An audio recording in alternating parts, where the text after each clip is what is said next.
Half my head on there again. Here you go, all your heads in. Hello, it's the 19th of January 2026. Go on.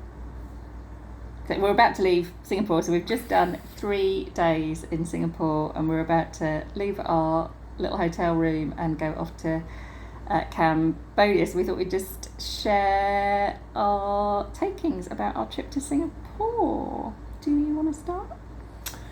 Well, I came here, 30 years ago as part of a backpacking tour in my mid-20s, and it's changed quite a lot in that time.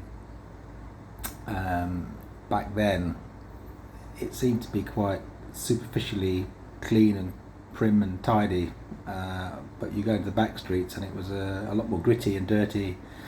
But now everywhere seems to be perfectly manicured, but also quite perfectly sanitized too. I used to live in Hong Kong, and there's often comparison made between the two. But I would say that Hong Kong has more of an edge to it than Singapore. It's a very beautiful city here, lots of greenery, trees everywhere, parks everywhere, everything neat and tidy. But it just seems to lack a little edge to me. But what do you think? Well, I mean, I've not done any of Asia or indeed much of the world, and it certainly wasn't what I was expecting. Absolutely agree. So yesterday we went off to China Garden, which was about a half an hour MRT ride from the centre. So we were staying on Bencoolen Road, which is pretty near the centre. And it struck me even then that there's loads of high-rise flats out in the sort of the suburbs, but even there it's really, really clean. So that was a surprise. So we've done museums and so learnt a little bit about the history, and I was also really surprised by how beautifully green areas are right in the city. So we went to Fort Canning. So there's Fort Canning. Is it Park? Yep, Park was the centre for the barracks when it was a British colony.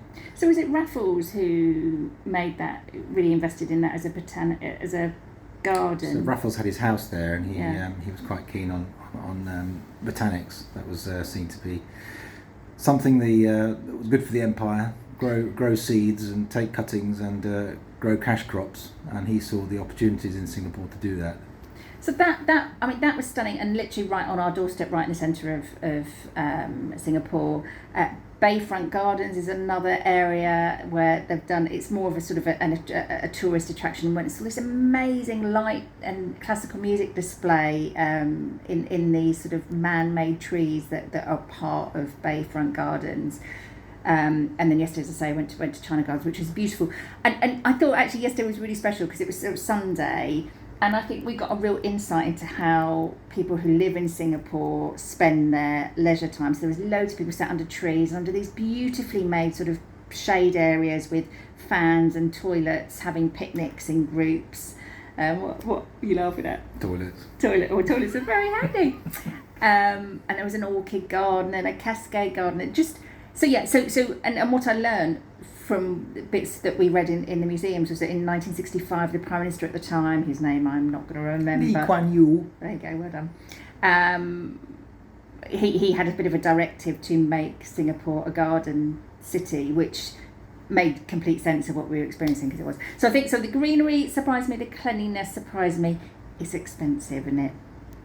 Quite expensive. Ian's very much looking forward to getting into Cambodia and getting excited about the fact that it'll be about 30p to get the bus from the airport. So expensive, but I really, really like it.